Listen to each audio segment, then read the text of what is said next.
Your next topic is scientific principles of management given by F.W. Tyler. So first principle is this: science not rule of thumb. According to this principle, each job performed in organization based on scientific inquiry, not by the wish and will and experience, intuition and hit and miss method. He says that there must be thinking before doing, which is not in case of rule of thumb. Now I am explaining in Hindi also. इस principal के according organisation में कोई भी job अगर आप perform करते हो तो वो साइंटिफिक इंक्वायरी के बेस पर होनी चाहिए. किसी के विश, किसी के विल, किसी के एक्सपीरियंस, किसी की इंट्यूशन, किसी के हिट एंड मिस मेथड के अकॉर्डिंग वो बिल्कुल नहीं होना चाहिए. वो ये भी काम कहते हैं किसी भी काम को करने से पहले 10 बार सोचो, पर science is not rule of thumb के केस में ऐसा अप्लाई नहीं होता है. Rule of thumb means dictatorship of manager, whereas scientific decisions are based on causes and effect and scientific measurement of method and ways of prediction. Rule of thumb means का क्या मतलब है? dictatorship of manager, वहाँ पर manager की डिटेक्टरशिप चलती है.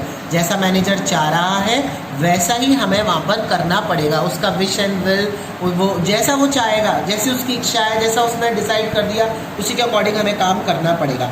जबकि साइंटिफिक डिसीजन हमारे किस पे बेस्ड होते हैं? कॉजेज और इफेक्ट के ऊपर बेस्ड होते हैं. क्या कारण है और उनके क्या क्या इफेक्ट्स आ रहे हैं, उसके बेस पे हमारे साइंटिफिक जो भी डिसीजंस होते हैं वो साइंटिफिशियली इंक्वायरी साइंटिफिक इंक्वायरी की जाए, उसके ऊपर उसको बेस बनाया जाए.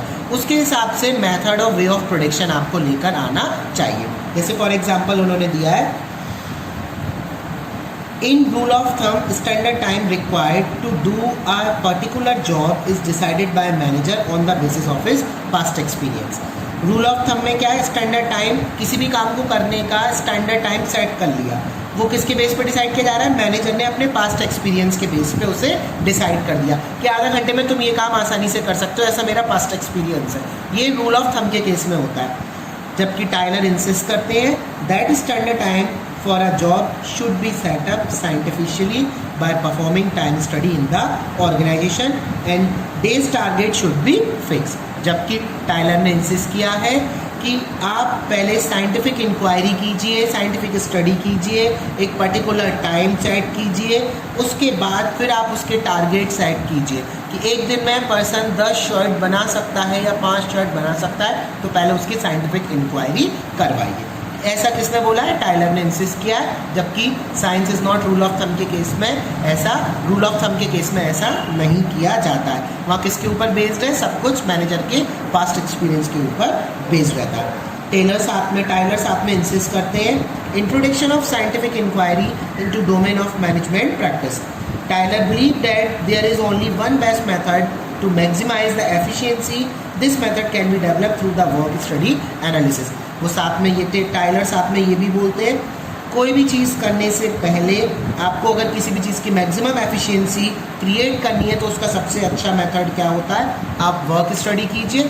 आगे आप वर्क स्टडी के बारे में पढ़ेंगे. वर्क स्टडी कीजिए, आप एनालिसिस कीजिए, फिर वो मेथड आप वहाँ पे डेवलप कीजिए. वो हमारा किसके बेस पर आएगा? That's why science is not rule of thumb.